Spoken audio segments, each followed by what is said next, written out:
حضور علیہ الصلوۃ والسلام فرماتے ہیں رب نہ تمہارا چہرہ دیکھتا ہے نہ تمہاری جیب دیکھتا ہے، مالک تو جب دیکھتا ہے تمہارا دل ہی دیکھتا ہے۔ تو دل کی کیفیت اللہ کو پتہ ہے۔ دل بے چین اس لیے رہتے ہیں کہ یہ جو پیاس اور جو طلب کرتے ہیں وہ ہم انہیں پہنچاتے نہیں۔ دل بے قرار اس لیے رہتے ہیں کہ یہ رب اور رسول کی محبت سے ٹھنڈے ہوں گے، ہم ادھر ادھر کی چاہتے لیے پھرتے ہیں۔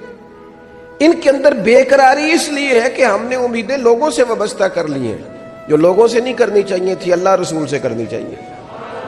ہم نے اسباب کو اختیار کرنا ہے، بھروسہ اسباب پر نہیں، بھروسہ تو اللہ تعالیٰ پہ کرنا ہے۔ تو جب تک دیکھیں نا قرآن مجید نے کیا کہا، قرآن مجید نے کہا والذین آمنوا اشد حبا للہ،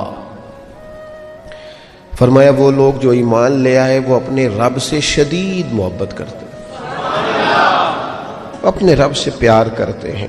ان کے سجدے بوجھ نہیں، ان کے سجدے تو لذت ہیں۔ انہیں نماز کے لیے لانا نہیں پڑتا، جبر نہیں کرنا پڑتا، ان کے تو دل کھچے چلے آتے ہیں۔ ان کو تو پیار ہو گیا، رات ساری بیت گئی اور ایک سجدہ بھی مکمل نہ ہوا۔ وہ تو مال چونکہ اللہ نے دیا ہے تو راہ خدا میں خرچ کرتے وقت ان کی طبیعت کسی قسم کا تکلف نہیں محسوس کرتی، کوئی بوجھ نہیں محسوس کرتی، چونکہ وہ ہر چیز سے بڑھ کر اللہ رسول سے پیار کرتے ہیں تو یہ چیزیں ان کے سامنے کبھی بھی رکاوٹ نہیں بنتی۔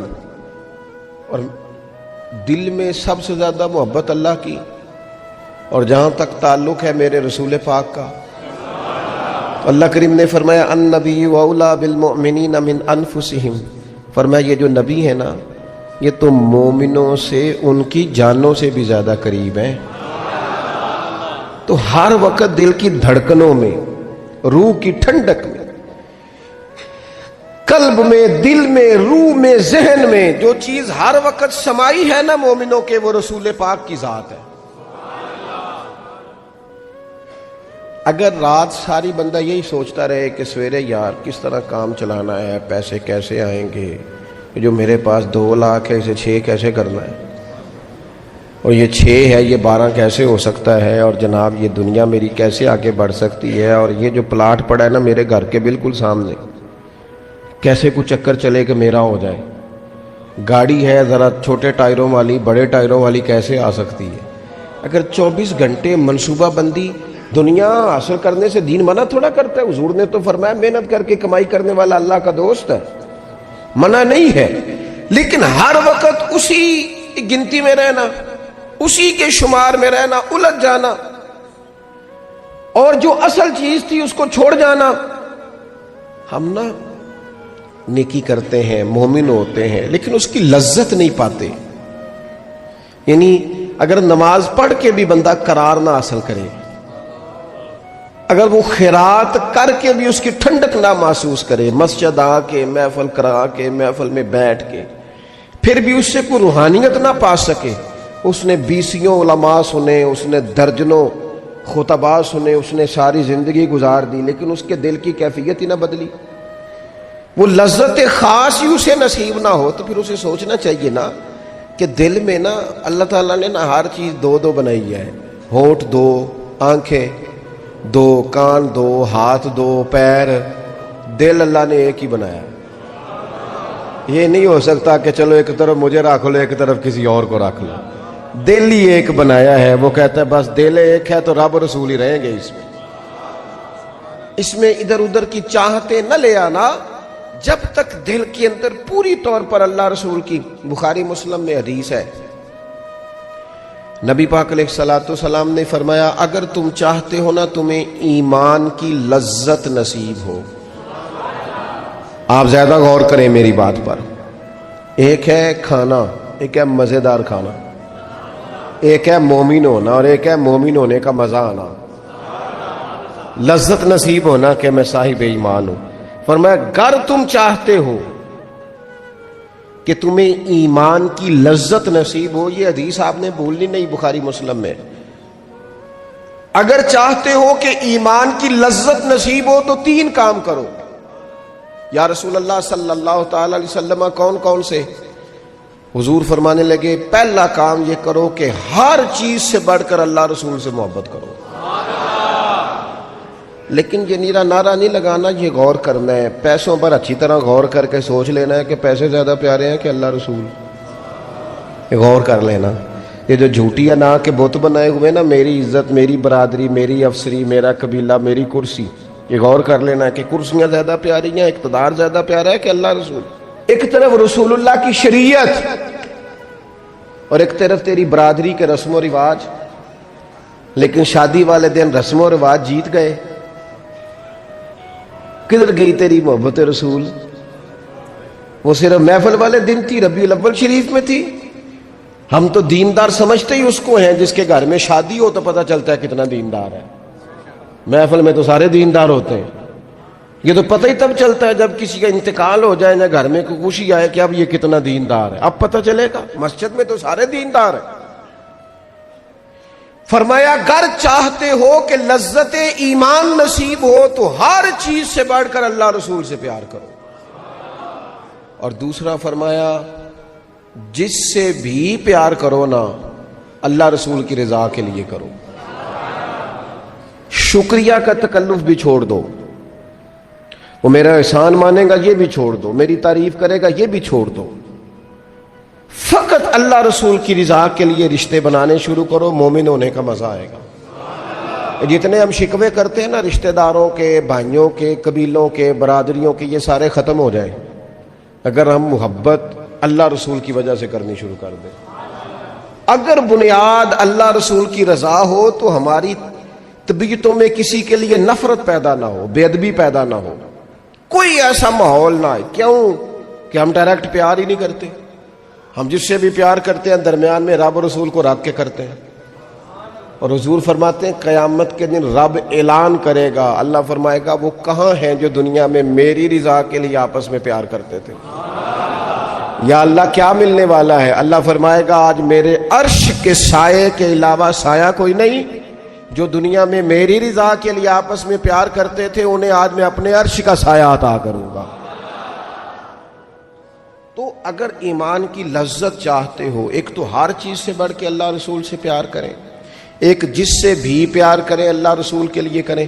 اور دوسرا فرمایا مومن ہونے کے بعد، کلمہ نصیب ہونے کے بعد، ایماندار ہونے کے بعد کفر کی طرف جانا اتنا ناپسند کریں، اتنا ناپسند کریں جتنا کوئی آگ میں جانا ناپسند کرتا ہے. اتنا ناپسند کریں. اگر یہ ذہن بن گیا پھر لذت نصیب. میں آپ سے عرض کروں میرے عزیزوں، ہم نا تھکی تھکی سی زندگی گزارتے ہیں، بور سا وقت گزارتے ہیں، الجھے ذہن رہتے ہیں، بکھری بکھری سوچیں رہتی ہیں، ٹوٹے ٹوٹے خیالات، پختگی نہیں باتوں میں، مضبوط نہیں افکار. کسی نے مشورہ دیا تو 10 منٹ کچھ اور سوچ لیا، اگلے سے بات کی تو پھر پچھلے کی بات ختم ہو گئی. اپنی زندگی میں مضبوطی نہیں. وہ خدا کے بندو، ہمیں تو ایک سادہ سا اسلوب دے دیا گیا ہے کہ تم ہر چیز سے بڑھ کے رسول پاک سے محبت کرو. تو جب پوری طرح وہ محبت نصیب ہو جائے گی، جب پوری طرح وہ چاہت مل جائے گی، جب پوری طرح وہ خلوص نصیب ہو گیا، للہیت مل گئی، اللہ رسول کی بارگاہ نصیب ہو گئی، آپ یقین کریں حضور کی محبت بندے کو پکا کر دیتی ہے، اس کی سوچوں کو مضبوط کر دیتی ہے، اس کے اندر استقامت لاتی ہے. رسول اللہ کی محبت انسان طاقتور ہو جاتا ہے. میں تقریر نہیں کر رہا، جذبات کا اظہار کر رہا ہوں. میں آپ سے داد نہیں چاہتا، میں آپ کی ذہن سازی چاہتا ہوں. آپ بھلے میری بات پر کوئی سبحان اللہ ماشاءاللہ نہ کہیں، لیکن میرے درد دل کو سمجھے میں کیا کہنا چاہتا ہوں. دوستو حضور کی محبت مضبوط کرتی ہے، مضبوط طاقتور کر دیتی ہے. نہ سمجھ آئے تو سیدنا بلال سے پوچھ کے دیکھو، مار پڑتی جاتی ہے، محبت طاقتور ہوتی جاتی ہے، تانے ملتے جاتے ہیں، محبت مضبوط ہوتی جاتی ہے. نہ سمجھ آئے تو سیدنا سلمان فارسی سے پوچھو. سالوں بیت گئے، ڈھونڈتے، تلاش کرتے، آتے حضور کی بارگاہ میں حاضری دیتے، غلامی کرتے، کہاں سے چلے کہاں پہنچے. اگر نہ سمجھ آئے تو حضرت خبیب سے پوچھو، نہ سمجھ آئے تو بدر میں جا کے شہید ہونے والوں سے پوچھو یہ محبت کتنا طاقتور کرتی ہے۔ حضرت انس بن نضر سے پوچھو میدان احد میں کہ یہ محبت افکار کو زندہ کرتی ہے، روح کو تازہ کرتی ہے۔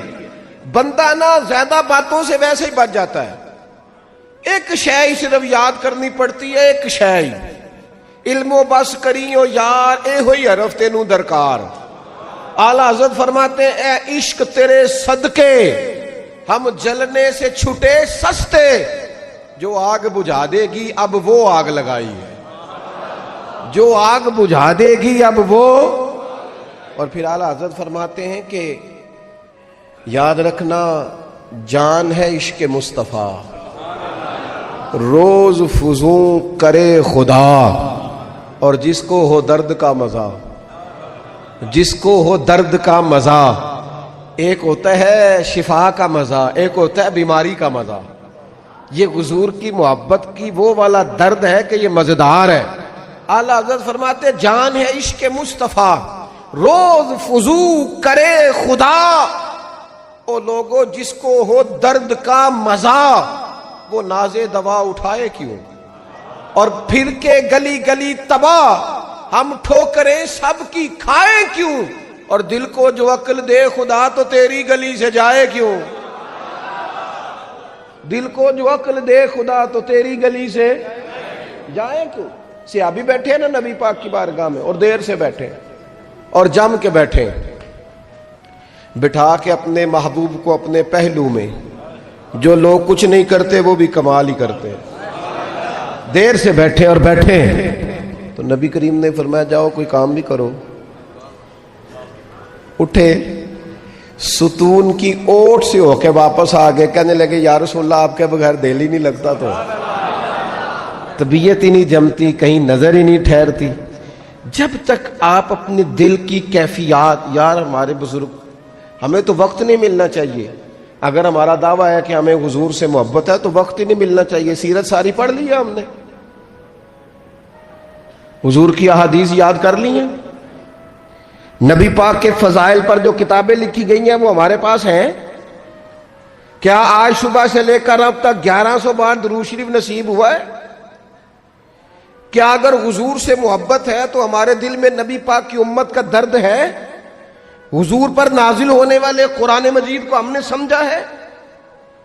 دین اسلام کی روشن تعلیمات کے ہم کتنے قریب گئے ہیں؟ فارغ وقت آپ کیا جی میں آج کل بور ہوتا ہوں تو بھئی آپ کتاب خریدیں حضور کی سیرت پر، پڑھیں شاہ عبدالحق محدث دہلوی نے کیا لکھا ہے، پڑھیں حضور کے فضائل کمالات، پڑھیں شفا شریف قاضی ایاز کیا لکھتے ہیں۔ لیکن زندگی تو ادھر ادھر ضائع ہو رہی ہے۔ محبت والا تو اپنا ٹائم، یہاں تو کسی کو پیار ہو جائے نا اپنے گھر سے تو قربانی دیتا ہے، کہتا ہے آپ سب لوگ کھائیں گے میں پردیس میں جا کے کماؤں گا۔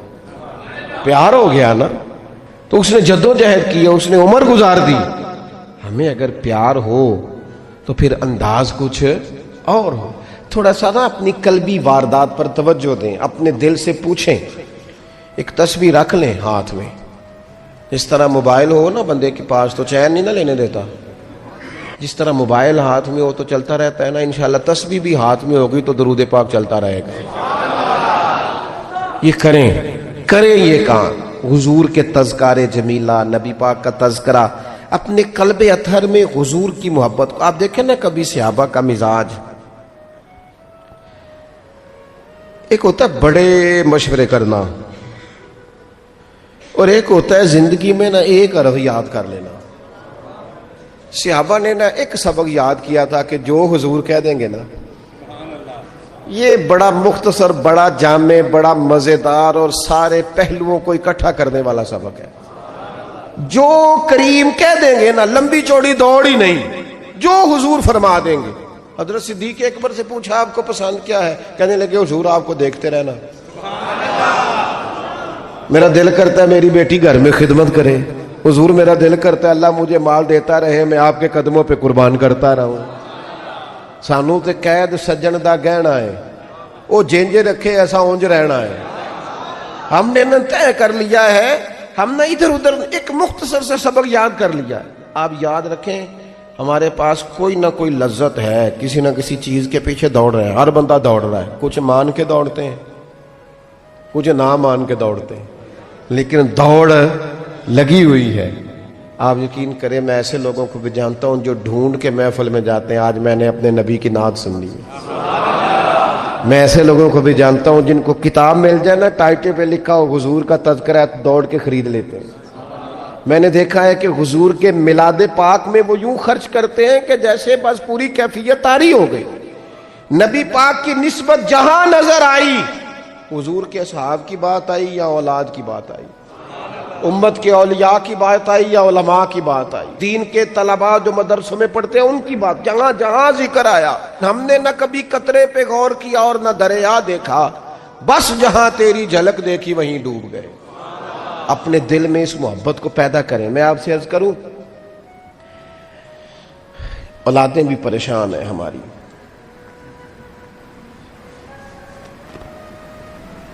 ہم نے بچوں کو پیسے دیے، ٹائم نہیں دیا، ہم نے بچوں کو گھر دیا ہے، خاندانی ماحول نہیں دیا۔ اب شکوہ صرف بچے سے نہیں کہ وہ موبائل پہ ہے، ابا بھی تو موبائل پہ ہی ہے نا، وہ بھی تو نہیں نا چھوڑ رہا۔ بچے جو چھوٹے موٹے سوالات اپنے ماں باپ سے پوچھتے تھے تو ایک خاندانی روایات، ان کا حسن منتقل ہوتا تھا، وہ اب رخصت ہو رہا ہے۔ بچے اپنے گھروں میں، آپ کو پتہ ہے یہ صحابہ کی اولادیں کیوں جان قربان کرتی تھی نبی پاک پہ؟ انہوں نے گھر میں جو دیکھا تھا نا اپنے ماں باپ کو کرتے، تو وہ تیار تھے، ایک سے ایک بڑھ کر تھا۔ حضرت عمر بن جموح جنگ میں آئے تو چاروں بیٹوں سمیت آئے، اولادیں ساتھ آئیں ان کی۔ کیوں؟ انہوں نے اپنے بچوں کو وقت دیا، ٹائم دیا، ان کی تربیت کی۔ دیکھیں، ایک ہے میں تقریر کروں، تقریر سے بھی بچے سیکھیں گے، ایک ہے کہ جو ان کا باپ کرتا ہے۔ میں اکثر ایک مثال دیتا ہوں، میں کہتا ہوں کہ کئی دفعہ گھر میں نا اماں کہتی ہے پتر چپ کر جا، تیرا ابا آج کل پریشان ہے، ناراض ہو جائے گا، چپ کر، ابھی بات نہ کرنا، کاروباری ٹینشن چل رہی ہے۔ ہوتا ہے کہ نہیں؟ پتر آج نہ بات کرنا، آج تیرے ابا جی کا موڈ نہیں ٹھیک، ہوتا ہے نا؟ تو کبھی کبھی یوں بھی ہونا کہ ابا بستر میں رو پڑے تو پتر اٹھ کے جا کے پوچھے اماں جی خیر ہے، تو اماں بھی رو پڑے، اماں بتاؤ تو صحیح ہوا کیا؟ تو اماں کے پتر تمہارے باپ کو نا حضور کا مدینہ یاد آ رہا ہے۔ آپ یقین کریں یہ رنگ اولاد پہ وہ رنگ چڑھائے گا، یہ انداز وہ انداز سکھائے گا۔ ابا پیسوں کے لیے تو روز روتا ہے، زمینوں جائیدادوں کے لیے روتا ہے، میرا کاروبار نہیں چلتا روتا ہے۔ کاش یہ کبھی حضور کی محبت میں روئے، یہ کبھی اس درد سے تڑپے، کبھی اس کی وہ کیفیت بنے، تو بچے کو کہنا نہیں پڑے گا، اپنوں کے تو آنسو دیکھ کے بندے کے آنسو آ جاتے ہیں۔